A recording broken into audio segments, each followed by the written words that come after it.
Let me make a quick round of introduction. My name is Moritz Schröder-Teré. I'm Comms Director at Urgewald, handling several media activities and coordinating them. And I'm very, very happy that we have a great round of speakers and experts from several NGOs in this press conference. We have, first of all, Gidon Bromberg. He's co-founder and Israeli director of EcoPeace, which is an NGO with offices in Israel, in Palestine, and in Jordan, and who are tackling environmental issues in this whole region. Very, very happy to have you with us, Gidon. Would you like to add something important about your person, or do you think that's enough? So I'm a lawyer by training, and I think what's unique about what we'll present today is that, you know, irrespective of who you are, Israeli or Palestinian, this project has managed to bring opposition from all of the local communities, Israeli and Palestinian, together. Thank you, Gidon. Then let's move to Binbin Mariana. It makes sense to move to Oshrat Gani Gonen first, sorry, who is also joining us. We're very, very happy to have you on this press conference, Ms. Gani Gonen. She's a mayor in Israel and heading a whole lot of municipalities that are opposed to a project on the ground pushed forward also by Siemens and in future by Siemens Energy. And she is also part of a partnership, as we have learned, with German municipalities or German Landkreise for the German journalists. So this will be interesting. Ms. Gani Gonen, would you like to add something about you? Thank you. I will speak later. You present me very good. Thank you. All right. Thank you. Then let's move on to Binbin Mariana. She's an expert on financial deals in Southeast Asia and on the energy market. So her correct role, I think, is Southeast Asia Energy Finance Analyst, and she works for Market Forces, which is an Australian NGO, and she herself is based in Indonesia. Binbin, would you like to add something? Yes, so if Gidon's background is lawyer, my background is banker. So this is my 4th year working in the civic organization. Previously, I have almost 11 years experience working at bank. So this is the other side of part of this campaign. Thank you. So great to have so much fields of knowledge in this press conference. And let's move on to my highly regarded colleague, Regine Richter. She's based in Berlin, and she's an expert on public finances and on the energy markets as well. And she is also taking care of everything that we are criticizing at Siemens.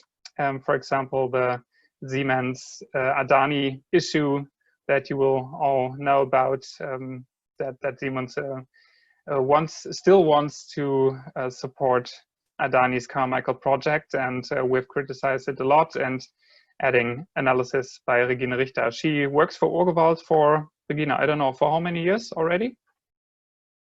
19 years. 19 years. Do you want to add something else?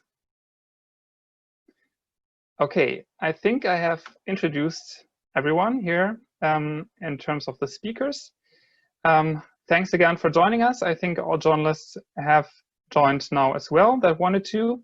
And I would like to give the floor to Gidon Bromberg first of EcoPeace Middle East based in Israel. And I will share my screen so you can see his presentation. Gidon, please let me know when I should move on to the other slides. I hope that everyone can see my screen, and I'll start the presentation now.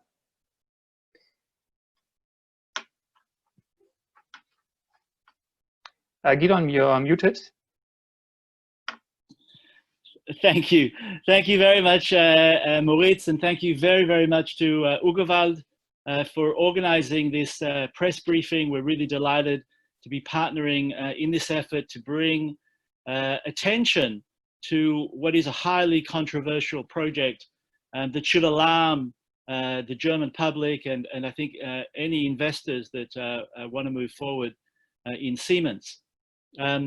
The project at hand is sometimes called the Eastern Station, sometimes called the Reindeer Station, but it's a mixed gas and diesel power plant project that EcoPeace is heavily involved in objecting to because of its clear transboundary implications, which we will see as the presentation advances. Next slide, please. So the location of the proposed power station, fossil power station, is actually chosen by the entrepreneurs, by Siemens and their partners. This is not a location chosen by the government of Israel. It's chosen there because it's close to the gas power, the gas lines. And it's in close proximity to a major population center in the center of Israel, which are all very much economic reasons. The red dot in the blown up map shows you that it's also very close to two quite large cities, Kfar Saba in Israel, Kalkilia in the West Bank. And we'll hear more from the mayor of South Sharon Regional Council, where the plant is actually being proposed to be built on the details of municipal and residents' concerns. Next slide, please. So what are the project details? Well, this is a partnership of 3 companies that make up the shareholders of Reindeer Energy Limited, a company created for this purpose with Siemens as being one of the partners, an Israeli insurance company called Phoenix, and some private individuals. We're talking about the building of what would be the largest, the proposed building of what would be the largest privately owned power plant in Israel if this was to move forward, with a capacity of up to 1,300 megawatts of electricity.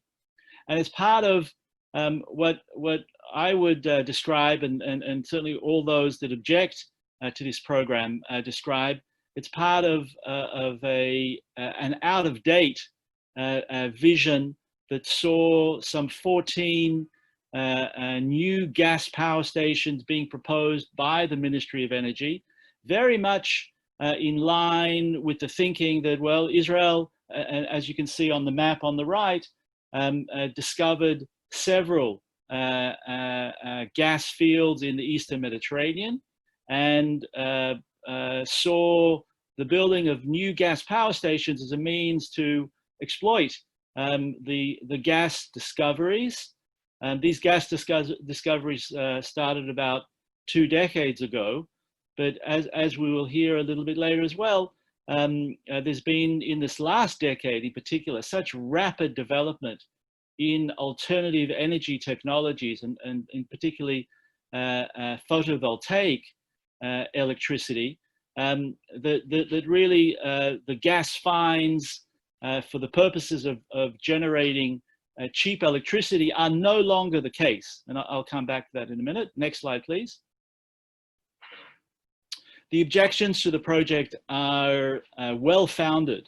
I think we'll hear also from the mayor, but there's air pollution concerns for the residents, particularly in nitrogen and sulfur oxides, risking public health. Again, this is in the midst of a major urban area of both Israel and Palestine on the West Bank.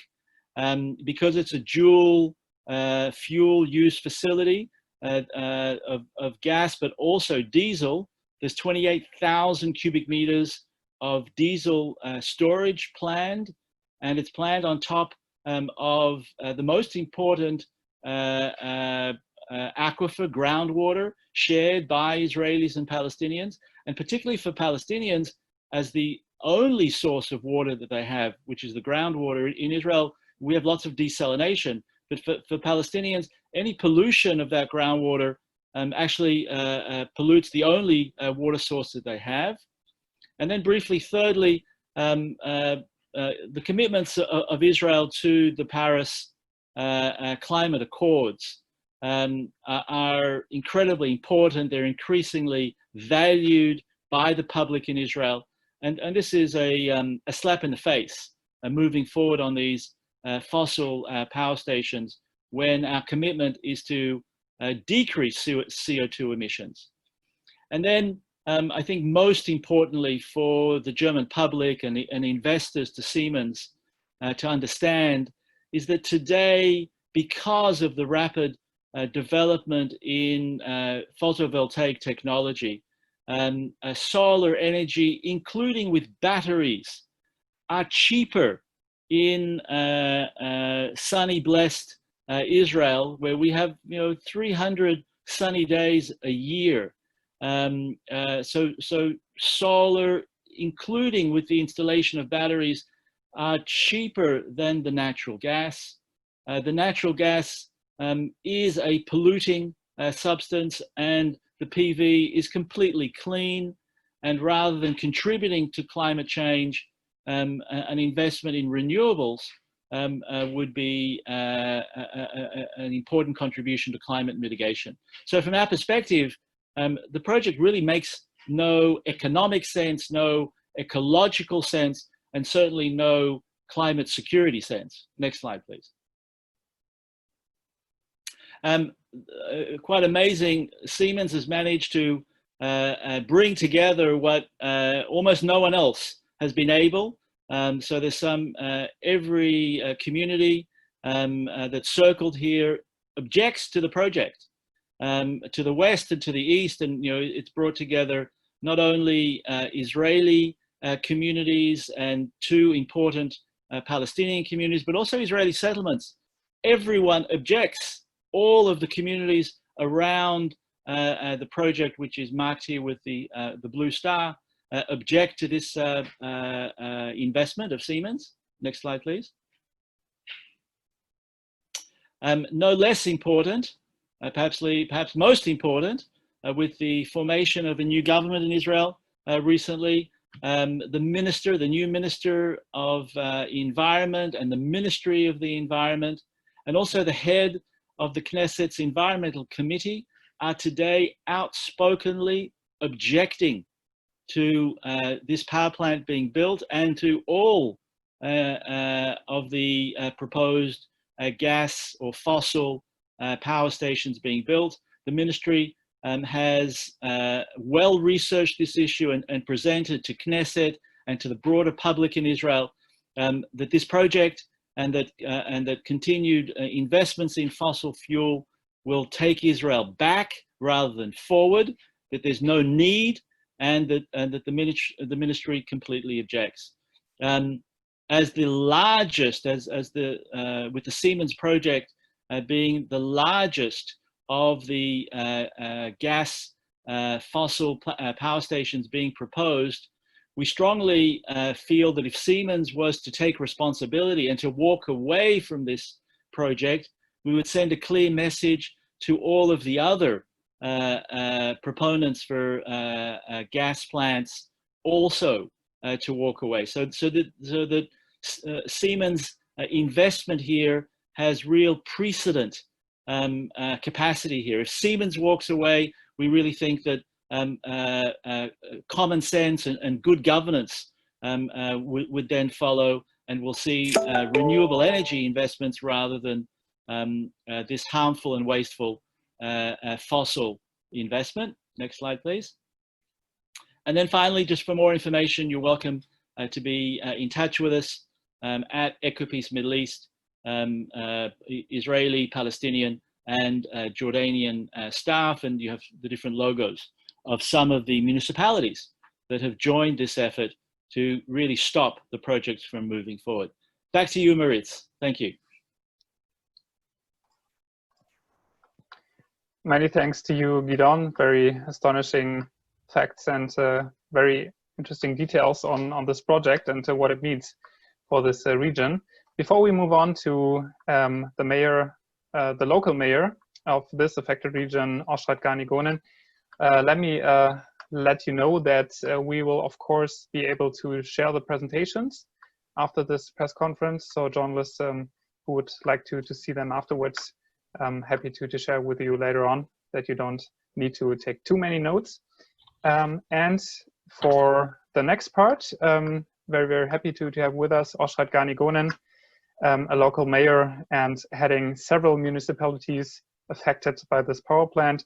She will speak in Hebrew and be interpreted by Gidon Bromberg by EcoPeace, and it will be interpreted consecutively.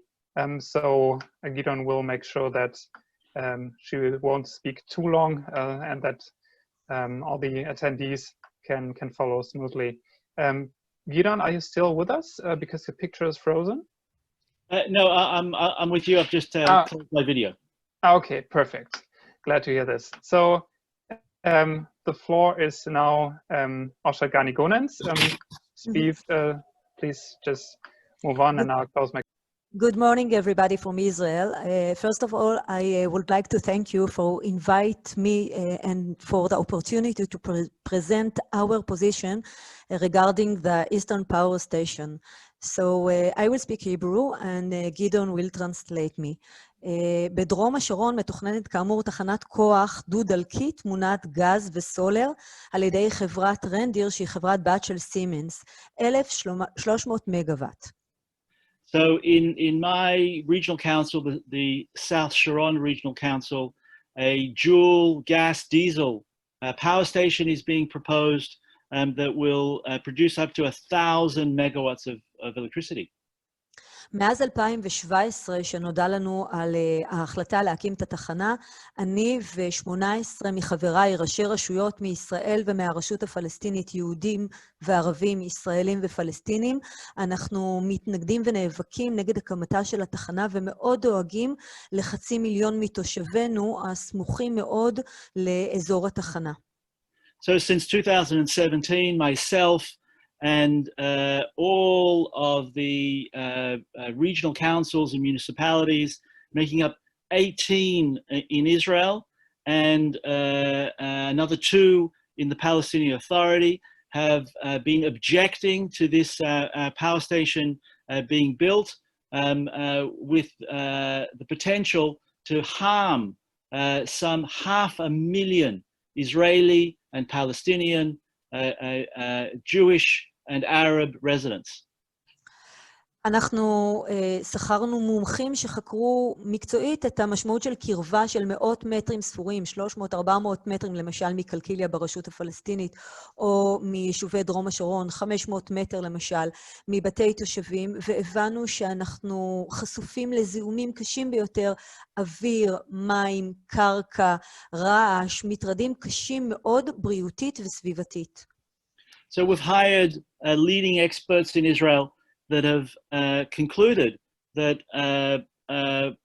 our residents are exposed to serious health risks, be it in land, being it in air, being in water, being it noise pollution.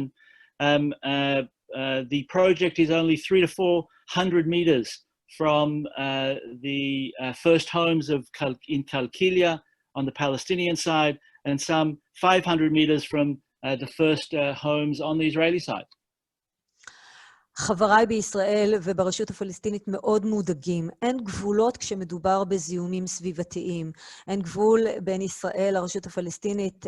אנחנו מדברים כאן על אחדות ושיתוף פעולה נגד הזיהומים וההשפעות הבריאותיות והסביבתיות. So my colleagues from Israel and the Palestinian Authority are truly alarmed and concerned. There's no borders when it comes to the environment. The risks to the environment here are extremely high. נשאלת השאלה, איך יכול להיות שבכל העולם עוברים לאנרגיות מתחדשות, וסימנס וחברת הבת שלה, רנדיר, מתעקשות להקים בישראל קו של תחנת כוח מונעת גז, שהוא מזהם יותר ויקר יותר, בשעה שאנרגיות מתחדשות הן זולות יותר, זמינות יותר, וכמובן בריאות וסביבתיות יותר. So we're really dumbfounded how it could be in this time that Siemens, through its partial ownership in Reindeer, is proposing to build a gas fossil power station that threatens the environment and public health at a time when renewables and investments in photovoltaic, solar power are cheaper, are available, and present no risk to the public or to the environment. בישראל שטופת השמש זה מתבקש לעבור לאנרגיות מבוססות על סולרי, על אנרגיה סולרית. ואנחנו גם עושים את זה. יוזמה שלנו כראשי רשויות, אנחנו פועלים ומקימים תחנות קטנות מפוזרות, מבוססות על אנרגיה סולרית. אנחנו חושבים שזה צריך להיות התחליף לתחנת כוח כזאת גדולה ומזהמת. So in Israel, a country blessed with so much sunshine, we think, and we are proving by our own investments as municipalities in solar energy that this power station must be replaced with a solar power station that will meet all of our needs. אנחנו מצרים על כך שככל הנראה מה שהיה המניע להקמת תחנת הכוח היו מניעים או אינטרסים כלכליים ולא אינטרסים שדואגים לבריאות הציבור. We think that inappropriate economic considerations here have led to the decision to build a fossil power station. These considerations are not the considerations of public welfare. אני לא אגזים ואומר שייתכן ומדובר באחת מפרשיות הגז החמורות ביותר במתווה הישראלי שהתבררו בערכאות משפטיות. So I'm not at all exaggerating that this is one of the most serious breaches that we've seen in the whole development of the gas field in Israel, and this issue will be dealt with by us through a due legal process in the Israeli courts. מדובר ביזמים שלכאורה דרך קשרים במשרד האנרגיה, הם קיבלו הסמכה להקים תחנת כוח, מבלי שבעצם הם הביאו פרמטרים, או לקחו בחשבון שיקולים ופרמטרים מקצועיים של בריאות והגנת הסביבה, וכבר אמרתי קודם, באף פרמטר סביבתי שאנחנו מצאנו שהתחנה מזהמת, הם לא הביאו פרמטרים כאלה בבחינת התחנה, והדבר השני, לא היה שום תהליך הסמכה מקדים, פומבי, מכרזי, זה נעשה, אני אגיד, במחשכים, כן. So we're talking about a project that we believe has advanced because of personal contacts, that there's been no public process that has taken into consideration the public interest, and in the earlier in the pre-design of where power stations should be built. This critical issues such as public health, such as the environment, such as public welfare have not been considered in the design and location of this power station, of this proposed power station. זאת בשעה שמשרד האנרגיה הישראלי תכנן 6 מיקומים לתחנות כוח מונעות גז במקומות אחרים במדינה, שהם לקחו בחשבון אלמנטים סביבתיים, בריאותיים ודמוגרפיים. וגם התחנות האלה לאחרונה בוטלו כששר האנרגיה יצא בהצהרה מאוד משמחת מבחינתנו, שאין צורך יותר בתחנות מונעות גז ואנחנו עוברים לאנרגיות סולריות. אבל הפלא ופלא, תחנת סימנס, תחנת רנדיר לא נכללת בביטול התחנות האלה. So we have no words. The Ministry of the Environment, the Ministry of Energy did identify 6 other locations where the environment and public health were taken into account. With the change in the economy and the economics of solar, the Minister of Energy has, oddly enough, cancelled those 6 projects which perhaps are less harmful, but for some reason has left Reindeer and the Siemens project in place. יש תהיות רבות לגבי הפרויקט עצמו, מסלול האישור שלו. נמצאו הרבה מאוד פגמים פרוצדורליים, לרבות הזיקה לשטח של העסקת קומבינציה שהייתה לתחנה, לרבות נושאים נוספים שקשורים ליכולת להתנגד, למשל הרשות הפלסטינית לא יכלה באף שלב להתנגד לתוכנית, לא היה לה שום במה לכך. ונראה שחברת סימנס מעורבת בהחלטה רעה מאוד, גם בהליכים המנהליים הפרוצדורליים, וגם ברמה המהותית, שאין לי ספק שהם יגיעו גם לבית המשפט העליון, היום הם נמצאות בערכאות משפטיות מחוזיות. So there are many questions here on the procedures of how the project was advanced, many faulty issues. Many faults have been identified here in how the land was chosen, on the fact that the representatives of Palestinian municipalities were actually denied the possibility to appear, and we're sorry to say that we're fearful that Siemens has knowledge of these faulty procedures that have taken place. אם תחנת הכוח הזאת תקום, זאת תהיה בכייה לדורות. ההחלטות שמתקבלות עכשיו ישפיעו על חיינו בעשורים הקרובים ועל חיי ילדינו, ולכן אנחנו נעשה הכל ונאבק כדי שתחנת הכוח הזאת לא תקום. יחד עם זאת, אנחנו נשמח מאוד מאוד להקים תחנות כוח מבוססות אנרגיות מתחדשות כאנרגיות סולריות. תודה רבה לכם שוב על ההזדמנות להציג את הנושא שלנו, ואני אשמח מאוד לכל תמיכה וסיוע. So we want to make it very clear that the building of this proposed fossil power station will be a tragedy for generations to come if it moves forward. The decisions today will impact the lives of our residents for decades to come, and therefore we will take no shortage of measures, including going to the High Court of Israel to stop this project from moving forward, while on the other hand, if changes were to take place and a renewable energy project was to be advanced, then we would welcome that. We welcome renewable energy. I thank you for the opportunity to present, and I look forward to any questions and partnership for the future. Thank you. Wow, thank you very much for these very, very clear, frank, open and strong words on this project and what it means for the local municipalities and how you're going to push against it and keep pushing against it. Thank you very much, Ms. Gani Gonen. I hope you can still take some more time so we can wait for the Q&A session in the end to start before you take questions. Would this be okay?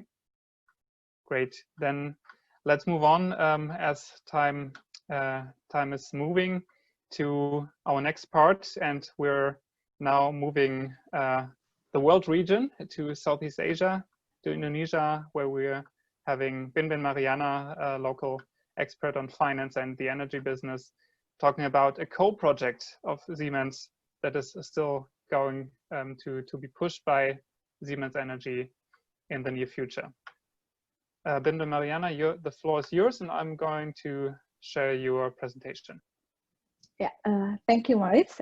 Thank you, urgewald, for inviting Market Forces on this media event. Thank you for the opportunity to share on Siemens' involvement in a new massive coal power plant project in Indonesia, called the Jawanan N10, and the controversial issues on the development of this coal power plant. Market Forces have been working on the Jawanan N10 campaign, collaborating with other civic organizations, both from Indonesia as well as other countries such as NGOs from Korea and, of course, urgewald. To the next slide, Moritz. Okay, so Siemens' involvement in Jawanan N10, collaborating with dozen heavy industries from Korea, Siemens will provide the ECC 6000 series steam turbine for Jawanan N10 coal-fired power plant. And on the slide, you can see a brief of the project structure. The special purpose vehicle company for Jawanan N10 is Indoraya Tenaga, with the share composition is 51% owned by Indonesia Power. Indonesia Power is a subsidiary of PLN, the state-owned electricity company, who is the sole off-taker of the electricity that will produce by Jawanan N10, with the take-or-pay scheme. The take-or-pay scheme basically PLN guarantees buying a certain amount of electricity from the Indoraya Tenaga. And then the next shareholders is the Barito Pacific, owns 49% of the shares, but recently in June, KEPCO from Korea, the Korea Electrical Power Company, has decided to invest and buy a 50% shares from Barito Pacific. And the financial advisor for Jawanan N10 is DBS of Singapore. And the syndication of banks consists of banks from South Korea, China, Malaysia, and also Indonesia. To the next slide, please. So as you can see on the map, this is the map of Indonesia. Jawanan N10, or people also here called Jawanan N10 Suralaya 9 and 10, is proposed to be built in Banten province in Java Island. As you can see, currently there are already 22 coal power plants in Banten province with a total capacity of almost 10,000 megawatt to serve Java Island or Java Bali Grid. Banten covers an area of around almost 1 million hectare with 12.7 million inhabitants. And there are some reports highlighted heavy air pollution in the Banten province and respiratory and also skin disease caused by air pollution. So currently, even before Jawanan N10, local communities in Banten province are suffered and heavily affected by these already in place power plants. And also these power plants affected not only Banten province community, but also the surrounding area, including Jakarta, the capital city, my city. In 2019, when Jakarta is nominated among the worst air quality in the world, a group of plaintiffs filed a lawsuit seeking better standards across the sector causing the pollution, including the coal power. So as you can see on the slide, there's the black power plant is where Jawanan N10 is proposed to be built near the other power plants in the area. And reports from Greenpeace also showed that if built, Jawanan N10 will cause 4,700 premature deaths over its operating lifetime, or more or less 25 years. And these additional harms to our climate, to the local communities, will be especially egregious, given that much of the electricity produced by Jawanan N10 may not be used. To the next slide, please. So under the economic slowdown due to the COVID-19 pandemic, even the CEO of PLN stated that Indonesia electricity demand might fall by 9.70%, and the Java Bali Grid, where Jawanan N10 is proposed to be built, is projected to be oversupplied by up to 41.5%. So basically, with a lower revenue due to lower demand and the take-or-pay scheme, which PLN guarantees to buying the electricity from the power producer, PLN's operational costs could be significantly higher than its revenue. So the burden of potentially unused electricity will fall to PLN and ultimately to the Indonesian taxpayer, as the government will have to increase its subsidy to PLN. And even last year in 2019, before this slowing down because of the COVID-19, PLN's profit already down 60%. So also in research from the same as in Israel, research from carbon tracker analysis also saw that it is already cheaper to build renewables than new coal in Indonesia this year. So basically nothing positive about this project. It would only add to the horrible degradation of air quality and sustainable livelihoods in local Indonesian communities. It will invite catastrophic climate change. It can burden PLNs, our state-owned electricity company, financial. And also based on the pre-feasibility study conducted by Korean Development Institute. So basically this pre-feasibility study is mandatory for any Korean public institution who wants to invest more than 15 million Korean. So this is for KEPCO. The PFS estimated, the pre-feasibility study estimated that the project would have negative profitability of 43 million US dollar. So it's not only the environment and financial risk, this project also has a significant regulatory risk. As you can see on the next page, early this month, while he is part of FO network in Indonesia, submitted an administrative objection letter to the governor of Banten province, Indonesia, and are preparing a lawsuit to demand the Banten provincial government to delay and revoke the environmental permit of Jawan and Enten. Main reasons for the objection to the Jawan and Enten's environmental permit is that the document is legally defective and contains misinformation. There is some emission calculation that does not meet the standards. And then in 2019, the Ministry of Environment and Forestry Indonesia introduced new emission standards for coal power plants, and the environmental permit, which is already legally defective and contains misinformation, was developed in 2017, and it's inconsistent with the currently applicable regulation. And also, I think it's similar with what happens in Israel. Jawan and Enten environmental permit also issued without sufficient public consultation with the impacted communities in the area. So I guess with these risks, Siemens should be aware that their investment in Jawan and Enten pose environment risks, financial risks, and also regulatory risks. And again, with cheaper renewable option available, Siemens should be investing more into renewable in Indonesia to help my country meet its energy needs cleanly. Back to you, Moritz.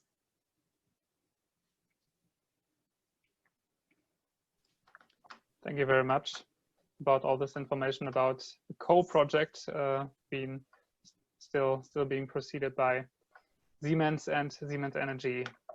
As time is moving and we are beginning to approach the hour very, very quickly, let's move on to my colleague Regine Richter, who will assess the overall strategy of Siemens Energy a bit more and what this means and what this should mean for investors. Regine, the floor is yours, and I also am going to show you a presentation. Thank you. As Moritz says, what I want to do is look into more the general presentation of Siemens Energy, where we found this is pretty much green rhetoric, not necessarily meeting reality, because there is a lot of fossil fuel business as usual. Next slide. If you look into the presentation of Siemens Energy on their website, some of the keywords are really sustainability and decarbonization. And they put out that they want to be climate neutral and that they want to gradually decarbonize their portfolio. I'm afraid that the emphasis is on gradually. Next slide. They are showing what is the approach or what is their way towards energy transformation. And they say it's about efficiency increases, fuel shift, hybridization, and deep decarbonization. But I mean, if you start looking into the energy efficiency increase, this for Siemens still includes better turbines in existing coal plants. And in Siemens counting, this results in less CO2 emissions.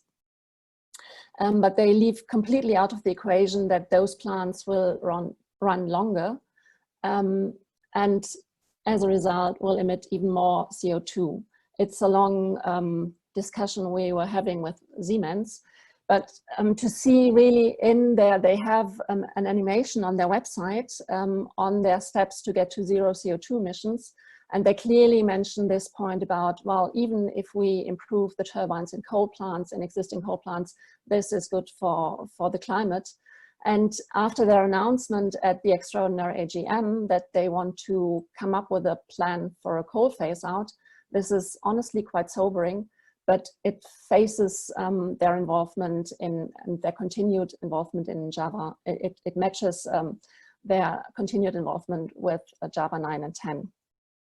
If you look into the fuel shift hybridization, which would be fuel shift coal to gas, hybridization using renewables and back them up with, for example, a gas plant, there are questions too. Climate science tells us very clearly that even if gas might be used in some cases as a bridging fuel, this bridge needs to be very, very short. And going straight from coal to renewables is therefore what needs to happen. As explained by our colleagues in Israel, the plant there is not about a fuel shift coal to gas, but it's really a new additional gas plant. And that should be done by renewables and not gas. What Siemens Energy would make as a point there is that their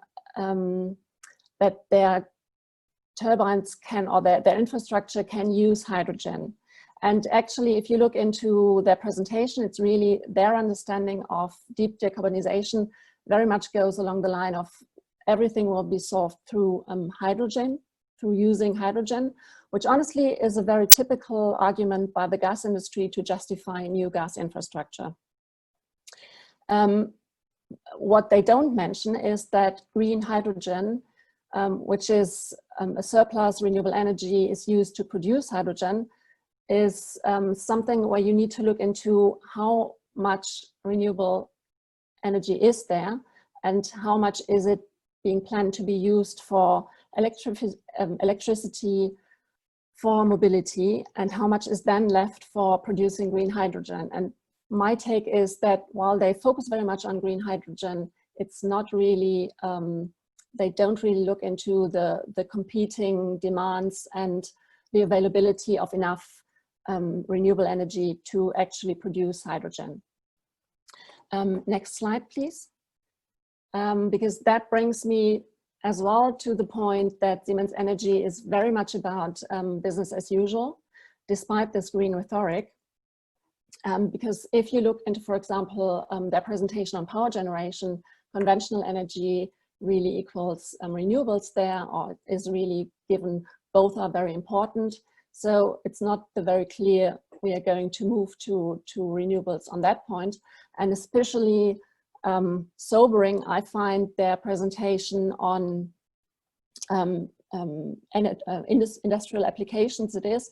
And I put you here their website, and this is very much just very conventional fossil fuels. It is about pipelines, it's about LNGs. It's even about unconventional oil and gas. So I totally miss the mentioning of decarbonization in this part. Next slide. And therefore, we want to have this press conference today because what we think is Siemens Energy is starting its roadshow now. It's starting by tomorrow. And we think that those investors that are climate sensitive should ask really tough questions beyond the green rhetoric, which is how serious is Siemens Energy about their coal phase out? What is really the timeline? Because so far it's pretty vague after the announcement. What is really the perspective on other fossil fuels? They give a very long line. They very much look into the hydrogen thing, but it's still very much, we do everything in the fossil fuel sector.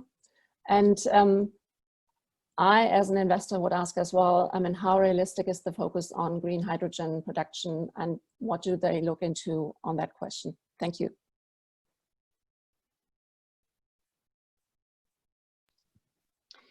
Thank you, Regine, for your presentation.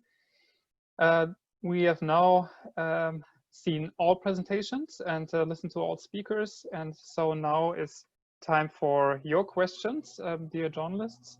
We have 10 minutes before the hour ends. So very, very happy to receive your questions.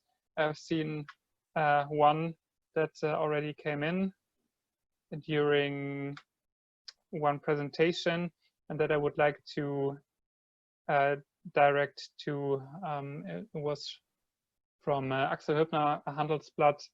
I think I would like to direct it to you, Regine. What is your main claim to Siemens Energy?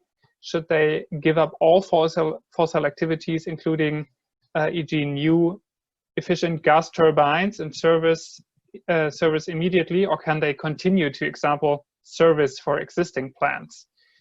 So maybe first of all, Regine, and then other ones who would like to contribute. I mean, I would say the point I was making is even on the announcement they made on coal, this is very vague and very much into, we will look into it, we will assess, we will see what it means for the business, and then we will decide. And there is no clear timeline yet. And apart from rather generic, these are the ways to decarbonize society on other fossil fuels, there are no clear timelines. So what I would want to see is not probably stopping them tomorrow on their gas business, but I would want to see a very clear timeline. This is where we want to go. We really want to decarbonize, and this means this and that for all our fossil fuel related business. Especially just to add this, the argument is always this, we increase efficiency, and this is good for the climate, without discussing that if the efficiency is increased, a plant will run longer, and that goes for coal, that goes for gas. So there is a problem there. Thank you, Regine. I would like to let the others contribute if they like, especially because efficiency is always an argument raised by Siemens for their steam turbines and so on. So what does the examples from Israel and Indonesia and the cases show about this? So I'd be happy to start here. You know, the issues here, there's nothing anti-corporate, there's nothing anti-German. This is an issue of policy, and we're surprised that such a leading European German company has not in place the type of vision that the European public have supported through the Green European Deal, as an example. This is not about objecting for the sake of objecting. This is a bad investment that those that might be considering investing in Siemens need to understand. It's a bad investment in a fossil power station, in a new station. It's not about replacing coal. When renewable energy, certainly in our part of the world, is the cheaper, the more efficient, the absolute clean, and the right choice to be making.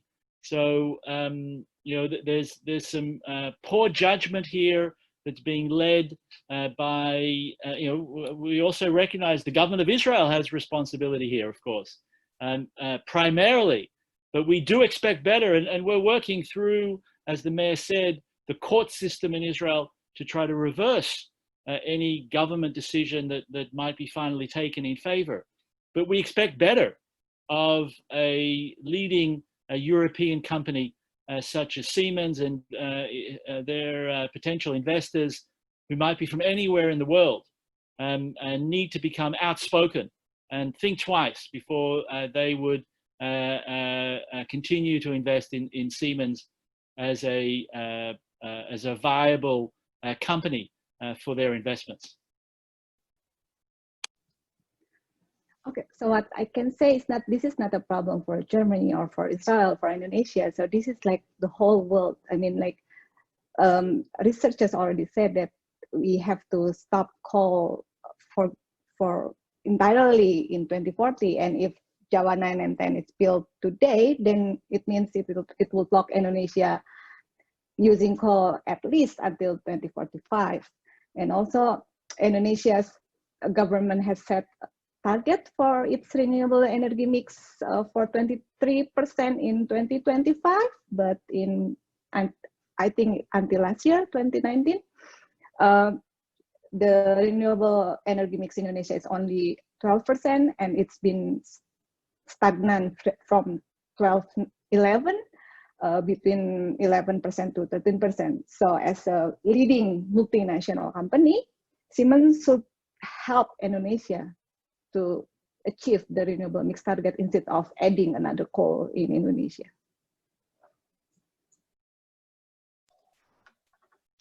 Many thanks, Binbin.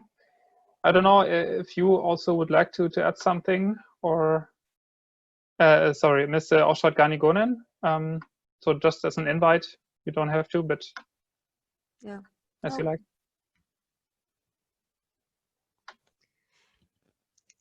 גדעון, אתה תתרגם אותי, אתה אמרת את הדברים, אין לי מה להוסיף על מה שאתה אומר, למעט זה שכשאנחנו מתכננים היום, אנחנו מתכננים לעשרות שנים הבאות. לא יכול להיות שאנחנו נשען על אנרגיות של העבר, בשעה שתחנות הכוח המתוכננות היום ישמשו אותנו בעוד 10 ו-15, 20 ו-30 שנה.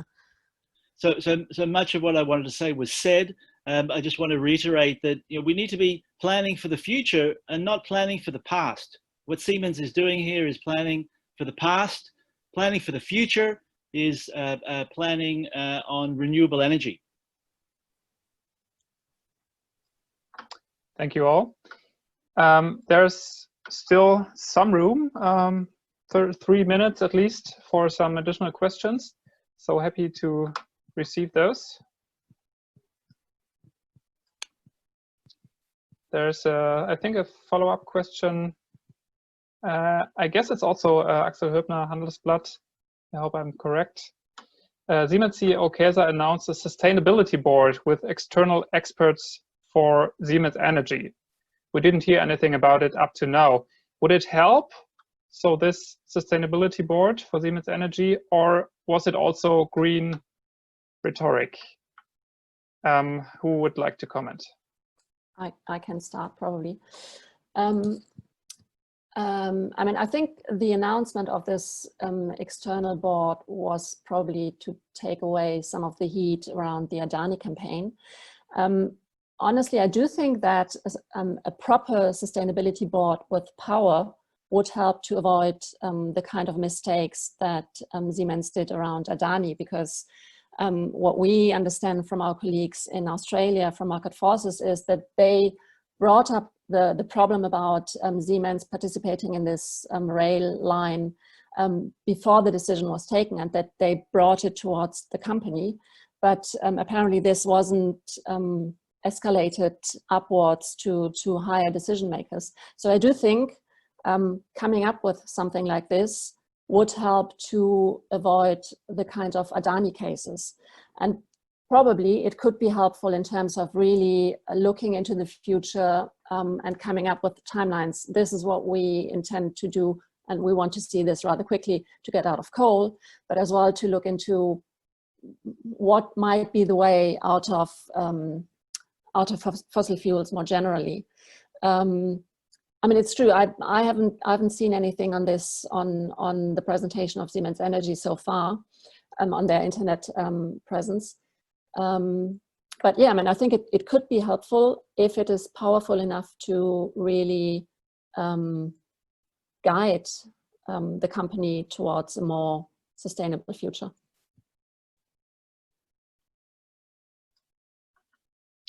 Gidon? So I think that these types of committees can be very important, but again, it depends on the commitment of the corporate body. Because what is sustainability for a company? Sustainability for a company must be where the corporate interest is aligned with the public interest. That's a sustainable outcome. We're not trying to turn corporations into non-profit organizations, but there must be an alignment of corporate and public interest. Now, the corporate interest here of profit can be made in renewables and also can be made in the fossil, but the public interest is very clearly in the renewables. So for Siemens to act responsibly, they need to align their corporate responsibility with the public interest, and therefore they certainly must not be building new gas power stations. That's just unacceptable. It's irresponsible behavior that is objectionable, and as we've heard, we'll continue to make best efforts to not allow such a program from moving forward. Thank you for this very clear demand towards Siemens. We're already 2 minutes almost over the hour, but maybe just for a very, very last round of questions. Let's see if something's flying in. Journalists, happy to receive your questions.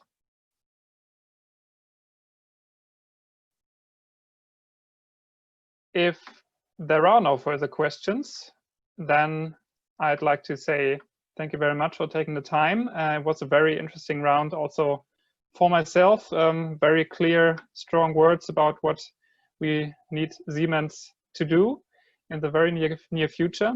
To our journalists, there will be a press release, a joint press release with some further quotes and comments and analysis on this issue, also including a very, very strong briefing note produced by EcoPeace Middle East on this new power plant, this new proposed gas-fired power plant located there.